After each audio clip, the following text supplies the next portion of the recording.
Good morning. It's Friday, May 1st, which means that it is the start to the second trimester of the year. And so we're going to continue our progression through the three Stoic disciplines of perception, action, will, by moving from perception into action with this prompt from the Daily Stoic, which is, do my actions and my mind match my philosophy? So I have to admit that when I first read today's meditation, it really caused me to question this whole process of making and sharing these videos. It opened with a quote from Musonius Rufus, which was, "For philosophy doesn't consist in outward display, but in taking heed to what is needed and being mindful of it."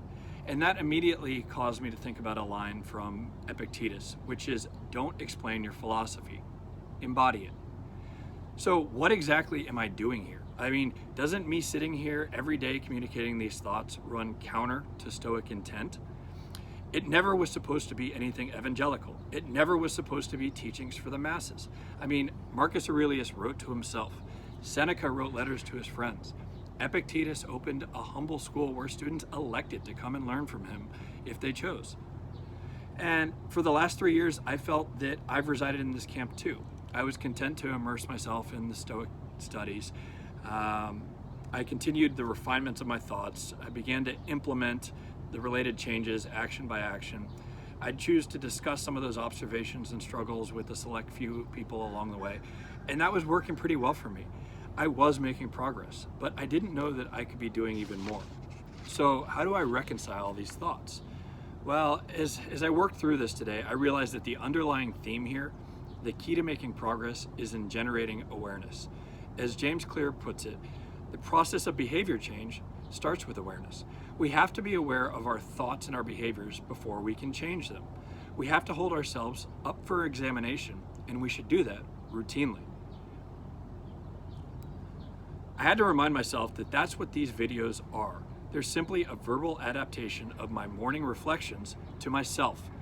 The content includes reminders that I need to remain aware of throughout the day.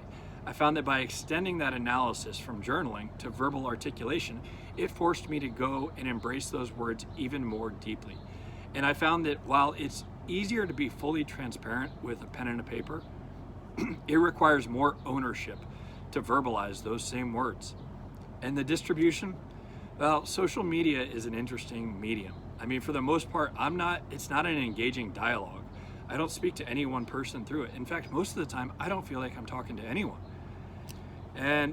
But I do know that from private conversations that I've had, that these messages are providing real benefit to others. And therefore, I'm happy to share it. And for others, and I realize this may sound callous, for those with whom it doesn't resonate, I don't really care. I'm indifferent. I recognize their right to independent thought and opinion, and there's always the easy option to just continue scrolling. For me, it's just about working to define my own beliefs and expressing an alternative perspective. So back to awareness. I've talked about how I start my day by generating that awareness through journaling and through video.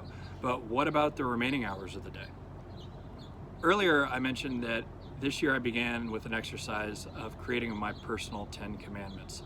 And this was surprisingly challenging, but not because it forced me to go deep, although it did require a lot of soul searching, but because it required me to prioritize. What were my essential reminders of principles to live by?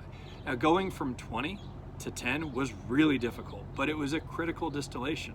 You see, 20 is unmanageable. There's a lot of fluff in there. 10 is compact. I can rattle off my 10 to you right now.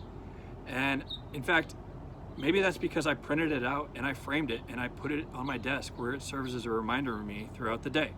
And when I'm not at my desk, sometimes I'll wear this japa mala as a reminder of the day's mission. And the mission is something that I defined the previous night before, and it's often a reminder that's aligned to one of those 10 commandments. And when I see it, I remember. So that's what philosophy is all about, awareness and action. As Epictetus said, when the standards have been set, things are tested and weighed. And the work of philosophy is just this, to examine and uphold the standards. But the work of a truly good person is in using those standards when they know them. And he concludes, first, say to yourself what you would be, and then do what you have to do. I hope you found that useful. Have a great day.